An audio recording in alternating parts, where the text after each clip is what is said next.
ಬಹುತೇಕ ಮಂದಿ ಬಿಸ್ನೆಸ್ ಅಲ್ಲಿ ಹಣ ಮಾಡೋದು ಹೇಗೆ ಅಂತ ಹೇಳ್ಕೊಡಲ್ಲ. ಆದ್ರೆ ನೀವು ಇದನ್ನ ಹೇಳ್ಕೊಡುವಂತ ವ್ಯವಸ್ಥೆ ಹೇಗೆ ಶುರುವಾಯಿತು ಜರ್ನಿ ಇದು ಅಂತ? ಸರ್, ಜರ್ನಿ ಶುರುವಾಗಿರೋದು ಅಂತಂದ್ರೆ ನಾನೊಂದು ಸಣ್ಣ ಹಳೆ ಕತೆ ಹೇಳ್ತೀನಿ ನಿಮಗೆ. ಅಲ್ಲಿ ನಾನು ಏನಕ್ಕೆ ಶುರು ಮಾಡಿದೆ ಅನ್ನೋದು ಬರುತ್ತೆ. ಸುಮಾರು ನನಗೊಂದು 10 ವರ್ಷ ಆಯಿತು. ನಾನು ನಮ್ಮ ತಂದೆಯವರು ತೋಟದಲ್ಲಿ ಕೆಲಸ ಮಾಡ್ತಿದ್ವಿ. ಕೆಲಸ ಮಾಡ್ತಿರ್ಬೇಕಾದ್ರೆ ಸಡನ್ ಆಗಿ ತಂದೆಯವ್ರು ನೆನಪಾಗುತ್ತೆ, ನಾನು ಸ್ಕೂಲ್ ಫೀಸ್ ಪೇ ಮಾಡಬೇಕು ಅಂತಂದ್ಬಿಟ್ಟು. ಅವ್ರ ಹತ್ರ ದುಡ್ಡಿರಲ್ಲ ಅವಾಗ, ನಿಮ್ಗೆ ಗೊತ್ತಲ್ಲ. ಅದರಲ್ಲೂ ಬಿಜಾಪುರ, ಉತ್ತರ ಕನ್ನಡ ಕಡೆ ಅಂತಂದ್ರೆ ಮಳೆ ಅಷ್ಟಿಲ್ಲ, ಬೆಳೆಯನ್ನು ನೆಟ್ಟಿಗೆ ಬರ್ತಿರ್ಲಿಲ್ಲ. ಸರಿ, ಅವ್ರು ಒಂದು ಕೆಲಸ ಮಾಡಿದ್ರು. ಹೋಗ್ಬಿಟ್ಟು ಅವ್ರು ಬರ್ತಾರೆ, ದುಡ್ಡು ಕೇಳಿದ್ರು. ನನ್ನ ಮಗನ ಸ್ಕೂಲ್ ಫೀಸ್ ಕಟ್ಟಬೇಕು, ನೀವು ದುಡ್ಡು ಕೊಡಿ ಅಂತಂದ್ರು. ಕೊಟ್ರ?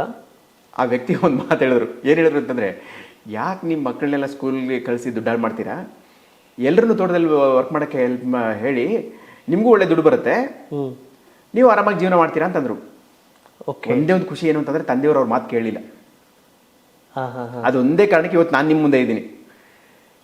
ಅವತ್ತು ರಾತ್ರಿ ಬಂದು ತಂದೆಯವರು ಒಂದು ಮಾತು ಹೇಳಿದ್ರು, ನಂತರ ಲೈಫಲ್ಲಿ ನೀನು ಕಷ್ಟಪಡಬೇಡ, ಚೆನ್ನಾಗಿ ಓದು, ಒಳ್ಳೆ ಕೆಲಸ ತಗೋ, ಒಳ್ಳೆ ಜೀವನ ಮಾಡು ಅಂತಂದ್ರು. 10 ವರ್ಷ ಆದರೂ ತಂದೆ ತಾಯಿ ಕಷ್ಟಪಡ್ತಿರೋದು ನನಗೆ ಗೊತ್ತಿತ್ತು.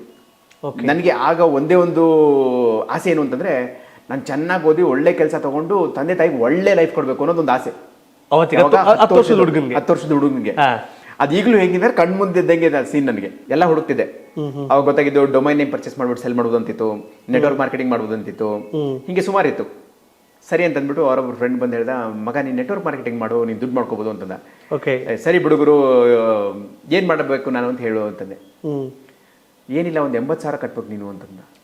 ಪಾಪ 80,000. ಆ ಟೈಮ್ ಮನಸ್ಸಲ್ಲಿ ಮತ್ತೆ ನಂದು ಮದುವೆ ಬೇರೆ ಆಗೈತು. ಸರಿ ಅಂತ ಅಂದ್ಬಿಟ್ಟು ವೈಫ್ ಹೇಳಿದೆ, ಮತ್ತೆ ಹಿಂಗೆ ಆಪರ್ಚುನಿಟಿ ಇದೆ, ನೆಟ್ವರ್ಕ್ ಮಾರ್ಕೆಟಿಂಗ್ ಶುರು ಮಾಡೋಣ, ಅಲ್ಲಿ ದುಡ್ಡು ಮಾಡ್ಬೋದು ಅಂತ ಹೇಳಿದ್ರು ಅಂತಂದು. ಹಂಗೂ ಹಿಂಗೂ ಮನೇಲಿರೋ ಜ್ಯುವೆಲ್ರಿನ ಇಟ್ಟು ಗೋಲ್ಡ್ ಲೋನ್ ತೊಗೊಂಡು ನೆಟ್ವರ್ಕ್ ಮಾರ್ಕೆಟಿಂಗ್ ಶುರು ಮಾಡಿದೆ. 2 ವರ್ಷ ಅದರಲ್ಲಿ ದುಡ್ಡು ಮಾಡಿದ್ವಿ. ಅದಾದ್ಮೇಲೆ ಎಲ್ಲೋ ನಂಗೆ ಆನ್ಲೈನ್ ಮಾಡಬೇಕು ಅನ್ನೋದು ಜಾಸ್ತಿ ಕುತೂಹಲ ಆಯಿತು. ಹಂಗಾಗಿ 2012ರಲ್ಲಿ ಆನ್ಲೈನ್ ಶುರು ಮಾಡಿದ್ದು. ಏನಕ್ಕೆ ಆನ್ಲೈನಲ್ಲಿ ಫಸ್ಟ್ ಶುರು ಮಾಡಿದ್ದು? ಯೂಟ್ಯೂಬ್. ಏನಕ್ಕೆ ಶುರು ಮಾಡಿದ್ದು ಅಂತಂದ್ರೆ, ಅಟ್ಲೀಸ್ಟ್ ತಿಂಗಳಿಗೊಂದು ಸ್ವಲ್ಪ ಎಕ್ಸ್ಟ್ರಾ ಖರ್ಚಿಗೆ ದುಡ್ಡು ಬರುತ್ತೆ, ಗಾಡಿ ಪೆಟ್ರೋಲ್ ದುಡ್ಡು ಆಗುತ್ತೆ, ಹೊರಗಡೆ ತಿಂಡಿ ತಿಂತೀವಿ ಅಂದ್ರೆ ಅದಕ್ಕೆ ದುಡ್ಡು ಆಗುತ್ತೆ ಅಂತ ಅಂದ್ಬಿಟ್ಟು ಹೀಗೆ ಶುರು ಆಗಿದ್ದೆ ಯೂಟ್ಯೂಬ್ ಜರ್ನಿ ಸರ್.